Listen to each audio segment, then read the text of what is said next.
Quel a été pour vous le moment marquant de cette année 2023? La spirale autoritaire du gouvernement pour faire passer sa réforme des retraites? Oui, peut-être. Le couronnement de Charles III à la télé? Ou peut-être Marlène Schiappa qui posait dans Playboy?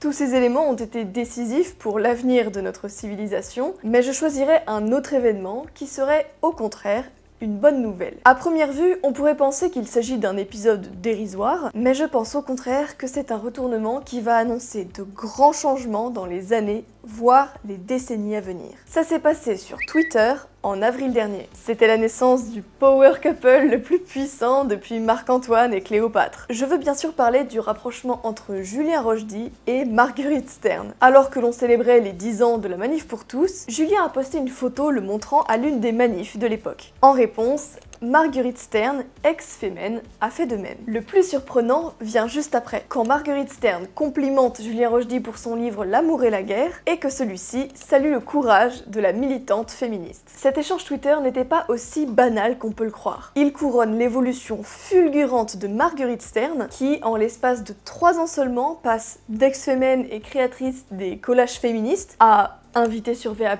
rédactrice d'une tribune dans le Figaro, quasiment soutien de Némésis et visiblement enthousiasmée par les écrits d'un essayiste nietzschéen aux accents identitaires et adversaire déclaré du féminisme. Et justement, vous allez voir comment ce petit échange Twitter vous concerne directement. Mais Thaïs, pourquoi est-ce que tu t'intéresses au cas de Marguerite Stern? Est-ce que tu vas faire une vidéo pour lui taper dessus parce qu'elle est féministe? Pas du tout.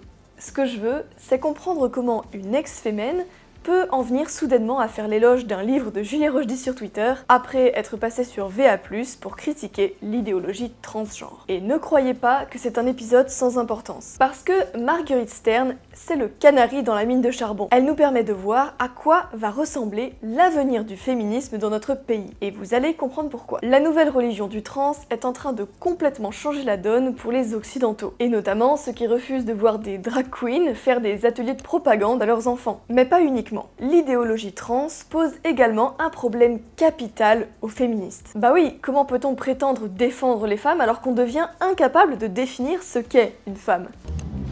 What is a woman? Can you tell me that? Well, you're at the Women's March. You must have some idea. Please, if one person could tell me what a woman is. You are not here for women. We ask you to leave. What is that? Ou si n'importe qui peut devenir une femme du jour au lendemain. Le parcours de Marguerite Stern, qui est passée de icône féministe célébrée dans toute l'église de la gauche à hérétique accusée d'être d'extrême droite, c'est révélateur d'un choix auquel les féministes ne pourront pas échapper. L'itinéraire de Marguerite Stern révèle un dilemme de proportions épiques pour les féministes radicales à l'ancienne. Face à l'invasion du pénis féminin qui veut faire disparaître les femmes, les féministes ont 3 possibilités. Première possibilité, rejoindre l'envahisseur trans. Admettre qu'une femme, c'est quelqu'un qui s'identifie comme une femme. Et donc, accepter de disparaître pour ne pas devenir une hérétique et une facho. Deuxième possibilité, à l'inverse, critiquer frontalement la gauche pro-trans, quitte à se rapprocher des méchants fachos et sacrifier sa réputation. Et enfin, troisième possibilité, continuer de défendre le féminisme à l'ancienne. Donc, se battre à la fois contre les attaques de la gauche pro-trans, mais aussi contre la droite, accusée d'être encore et toujours patriarcale. Ça revient à rester debout entre les deux tranchées et espérer gagner alors qu'on se reçoit des tirs de partout. Pas évident. Le choix que vont adopter les féministes est loin d'être anodin. Il nous concernera tous. Car, malgré tout, même s'il perd du terrain, le féminisme reste une idée puissante dans notre société. Et donc, l'issue du combat de titans entre le féminisme, l'idéologie pro-trans et le patriarcat européen va avoir un impact sur tous les occidentaux, vous comme moi. Mais les féministes perdent du terrain. Alors, que vont-elles faire? Je suis prête à parier qu'elles vont être nombreuses à suivre la même évolution que Marguerite Stern, et vous allez immédiatement comprendre pourquoi. Si vous avez des amis ou des membres de votre famille qui sont féministes, attendez-vous à ce qu'elles suivent le même chemin qu'elles. C'est l'occasion de rappeler le palmarès de cette militante féministe radicale convaincue qui a choisi d'abandonner sa vieille famille politique. Avant de rentrer dans le vif du sujet, je voudrais vous parler du Rucher Patriote qui sponsorise cette vidéo. C'est un site d'annonces et d'échanges comme Le Bon Coin ou Gens de Confiance, mais cette fois-ci, vous l'aurez deviné à son nom, pour les patriotes. Vous y trouverez tout type de biens et de services, mais il y a une rubrique qui a particulièrement attiré mon attention. Elle s'appelle ruchiste. Qu'est-ce que c'est? Eh bien, c'est une rubrique pour trouver d'autres patriotes près de chez soi, par affinité de passion, par profession, et les contacter pour vous créer votre propre réseau. Vous avez également une autre rubrique que je trouve géniale qui s'appelle Hospitalité patriote et qui vous permet de proposer ou de trouver un accueil patriote convivial un peu partout en France. Que ce soit pour un pot, une visite du coin, un espace où planter sa tente ou encore un coin de canapé où trouver refuge le temps d'une nuit. Pour vous inscrire, rien de plus simple. Vous pouvez aller sur le lien qui se trouve dans ma description, c'est complètement gratuit. Avec le rucher patriote, retrouvez et recouvrez ce lien de confiance qui unit les individus qui se reconnaissent comme appartenant au même peuple ou à la même famille. Merci de m'avoir écouté, je vous laisse maintenant avec la suite de la vidéo.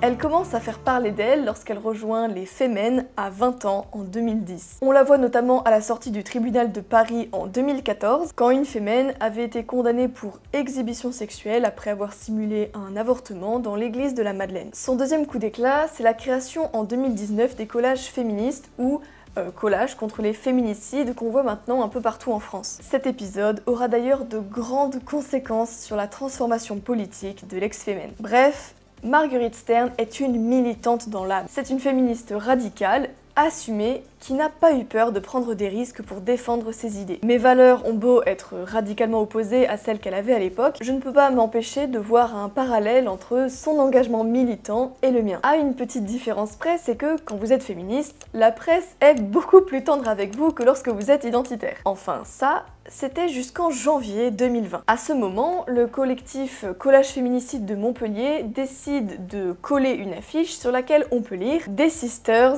pas des cis TERF ». Qu'est-ce que ça veut dire? Cis, c'est bien entendu l'opposé de trans. Vous êtes un homme et vous vous identifiez comme un homme, vous êtes cis. C'est un synonyme de normal. Et TERF, c'est un acronyme qui veut dire Trans Exclusionary Radical Feminist, soit féministe radicale excluant les trans. C'est une insulte de la mouvance trans pour désigner les féministes qui pensent que si vous n'avez pas d'utérus, vous n'êtes pas une femme. Marguerite Stern dénonce alors la place excessive que prennent les trans dans le combat féministe dans un fil Twitter. Elle se fait traiter de transphobe et se fait de facto exclure du mouvement qu'elle a fondé. En l'espace de quelques jours, Marguerite vient de passer du côté obscur. C'est à la suite de ces 3 ans de harcèlement qu'elle poste un manifeste féméliste avec son acolyte Dora Muto, une autre militante féministe de longue date. Si son nom vous dit quelque chose, c'est normal, c'est elle qui est poursuivie devant les tribunaux pour avoir osé dire à une femme trans qu'il s'agit en réalité d'un homme. Mariko, c'est une femme pour vous ou non? Non, pour moi, Mariko, c'est un homme.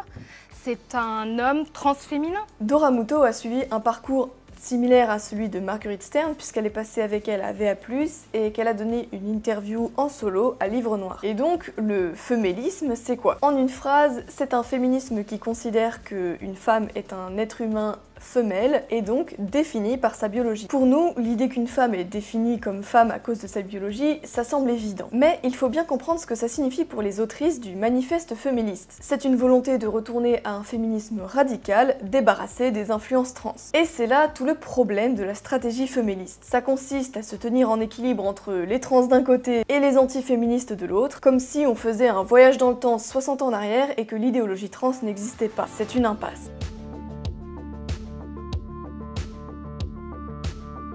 C'est exactement comme sur le sujet de l'immigration, où les populistes de gauche comme Michel Onfray ou la droite molle ont conscience de la catastrophe migratoire, mais ont peur de franchir le pas et de parler explicitement d'identité ethnique ou d'inversion des flux migratoires. À la place, on parle de république, d'assimilation ou de lutte contre le communautarisme, comme si on était dans les années 70. D'ailleurs, Marguerite Stern et Dora Muto disent souvent qu'elles ne luttent pas contre les personnes trans, mais contre l'idéologie trans. Nous, on n'est pas contre les personnes transgenres, contre la transidentité. Nous, on parle d'une idéologie, que certaines personnes fassent leurs expériences individuelles, on n'a rien contre ces personnes. C'est comme quand on dit qu'on lutte contre l'immigration, mais qu'on n'a rien à reprocher aux immigrés. Je comprends ce qu'elles veulent dire, mais malheureusement, ça ne les empêchera pas de se faire attaquer, même si ce n'est pas mérité. Il viendra un moment où il faudra choisir. Soit on défend le culte de l'individu, des droits illimités et du caprice personnel, et alors on donne la victoire aux trans et on acte la disparition des femmes, qui sont remplacées par des personnes à vulve, bonnes à louer leur ventre entre pour les couples de femmes trans. Soit on reconnaît les bases biologiques de la femme et sa particularité. Dans ce cas, on peut effectivement résister à l'idéologie trans, mais si on admet qu'il y a des différences biologiques importantes entre les hommes et les femmes, ce qui est une évidence, alors on comprend pourquoi une société va naturellement définir des rôles différents pour les hommes et pour les femmes et les encourager à la spécialisation. Autrement dit, c'est la pente vers une conception réaliste et non féministe des rapports humains. Et c'est d'ailleurs ce que critiquent les trans. Selon eux, le fémélisme, c'est la porte ouverte au patriarcat, à l'hétéronormativité et aux méchantes différences naturelles entre les sexes. Ce que je vais vous dire va vous paraître bizarre, mais sur ce coup-là, je pense que les trans ont en partie raison. Que les choses soient claires, je ne pense pas que Marguerite Stern veuille enfermer les femmes à la cuisine. Ce serait du délire que de lui faire dire ça. Mais honnêtement, pensez-vous qu'il y a plus de proximité entre une féministe et un activiste pro-trans, ou entre une féministe et, disons, une réaliste comme moi, ou bien même une personne conservatrice? La réponse est évidente. Les médias de droite sont prêts à accueillir bras ouverts Marguerite Stern et Dora Muto, alors qu'elles se font exclure de la gauche et reçoivent même des menaces de mort de leur part. Est-ce que ça veut dire que la droite doit récupérer les orphelines du féminisme sans rien exiger en retour, quitte à se convertir au féminisme à la sauce révolutionnaire des années 60, ou au contraire, faut-il expulser les féministes du hall d'entrée de la droite pour préserver notre pureté idéologique? À mon avis, ni l'un ni l'autre.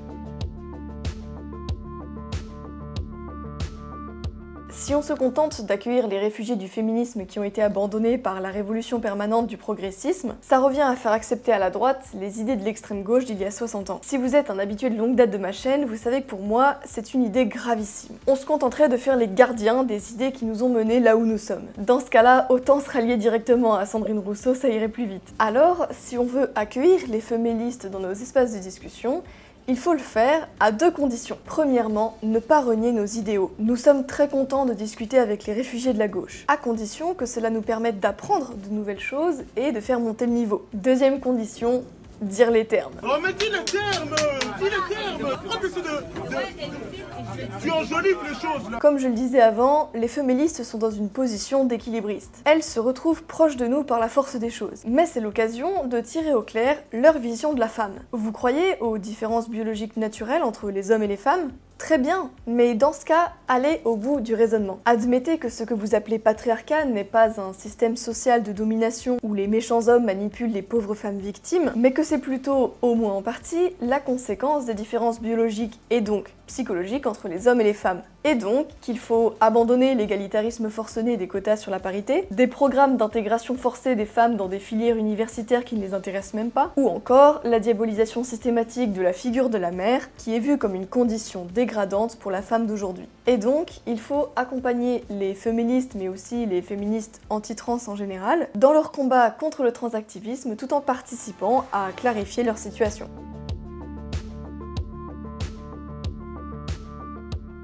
Vous savez que je ne suis pas féministe. Mais si le féminisme consiste à défendre les femmes contre la violence et l'humiliation, plutôt que vouloir les transformer en hommes, c'est très bien. C'est une cause juste. Mais il faut abandonner le vieux féminisme révolutionnaire en détachant clairement le souci pour le sort des femmes de l'idée de progrès. Sinon, on se retrouvera encore dans la situation actuelle de guerre des sexes, de destruction de la famille et de la solitude généralisée en Occident. Il faut reposer les bases de la négociation entre les hommes et les femmes pour vivre ensemble. Pour ça, il faut admettre que les hommes et les femmes existent et donc combattre le transactivisme, mais il faut aussi admettre qu'ils sont profondément différents et donc refuser le retour à un féminisme radical à l'ancienne. Il faut penser depuis la réalité pour atteindre l'harmonie. C'est possible, comme le prouve Mary Harrington, une essayiste britannique qui se surnomme elle-même la féministe réactionnaire, et qui vient de publier Feminism Against Progress, le féminisme contre le progrès. Je vous en parlerai sûrement dans de prochaines vidéos parce qu'elle mériterait vraiment d'être connue en France. Est-ce que Marguerite Stern est prête à faire ce chemin? Ça, je l'ignore. En tout cas, je dois admettre que je la respecte pour son courage. Elle a pris le risque, publiquement et sous son vrai visage, d'aller à l'encontre des idées de sa famille politique pour rechercher la vérité, quitte à recevoir des menaces et à se retrouver orpheline. Et pour ça, elle ne mérite pas les insultes de notre camp, comme je le vois parfois. mais une forme de soutien, ne serait-ce que sur le plan humain. Parce que oui, il faut du courage pour accepter de sacrifier son ancienne vie pour sortir de la matrice. Encore une fois, il est difficile de dire si Marguerite Stern et Dora Muto choisiront de faire évoluer leurs idées vers les nôtres, ou au contraire, de camper sur leur position. Mais leurs choix auront des conséquences colossales pour notre société. Entre la nouvelle religion du trans, la vieille idéologie féministe et le patriarcat européen, il n'en restera qu'un. Et si ça peut nous sembler lointain, je pense que l'évolution de Marguerite Stern nous indiquera indirectement quelle pourra être l'issue de cet affrontement. Après tout, si même une fémène peut devenir une facho, c'est bien la preuve qu'en politique, la fatalité n'a décidément aucun sens.